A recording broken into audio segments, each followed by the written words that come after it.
राज्याचे माजी मंत्री आणि शिंदे गटाचे आमदार तानाजी सावंत यांचा मुलगा सध्या चर्चेत आलाय। अपहरणाच्या बातमीने ऋषीराज सावंत हे सध्या सोशल मीडियावर चर्चेचा विषय बनलेत। खरं तर सोमवारी संध्याकाळी ऋषीराज सावंत बेपत्ता असल्याची बातमी समोर आली, परंतु काही वेळातच ते बेपत्ता नसून मित्रांसोबत बँकॉकला जाण्यासाठी रवाना झाल्याचं सांगण्यात आलं।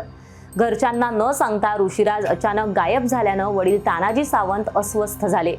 त्यांनी पोलिसांशी आणि केंद्रीय नागरी विमान वाहतूक राज्यमंत्र्यांशी संपर्क साधला आणि ऋषीराज यांचं विमान वळवायला भाग पाडलं आणि बँकॉकला जाणारं हे विमान विशाखापट्टणम येथे उतरवण्यात आलं। तिथून हे विमान पुण्याला आलं आणि ऋषीराज घरी परतले। ही सर्व घटना घडत असताना पोलिसांनी आणि यंत्रणांनी दाखवलेली कार्यतत्परता आता चर्चेचा मुद्दा ठरली आहे। सामान्यांसाठी ढिम्म हलत नसलेली ही व्यवस्था व्हीआयपी मंडळींसाठी किती तत्परतेने काम करते हे पाहिलं की कौतुक वाटतं।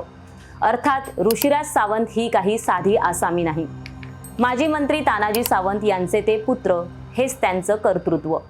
खरं तर अनेक मंडळींना ऋषीराज सावंत हे नाव माहिती देखील नसेल, पण वडिलांना न विचारता बँकॉकचा प्लॅन आखणारे ऋषीराज सावंत हे आता अर्ध्या महाराष्ट्राच्या का होईना घरापर्यंत पोहोचलेत। ऋषीराज सावंत यांच्या बँकॉक ट्रिपचा खर्चाचा आकडाही आता मोठा आहे। ऋषीराज सावंत यांनी या बँकॉकच्या वारीसाठी तब्बल 68 लाख रुपये खर्च केल्याचं सांगितलं जात आहे। चार्टर्ड विमानानं ऋषीराज हे मित्रांसोबत बँकॉकला निघाले होते। या विमानाचा पुणे बँकॉक पुणे असा हा प्रवासाचा खर्च 55 लाख रुपये होता। एकंदरीतच तानाजी सावंत यांच्या उद्योगाचा आणि शिक्षण संस्थांचा पसारा बघता हा खर्च अगदी किरकोळ आहे, पण सर्वसामान्यांसाठी 55 लाख किंवा मग 68 लाख हे आकडे मात्र थक्क करणारे आहेत। ज्या पुण्यात काही दिवसांपूर्वी 32 लाख रुपयांचं कर्ज झाल्यानं संत तुकोबांच्या 11व्या वंशजाने आत्महत्या केली, त्याच पुण्यात ऋषीराज सावंत यांच्यासारखे उद्योजक एका ट्रिपवर 68 लाख रुपये खर्च करतात।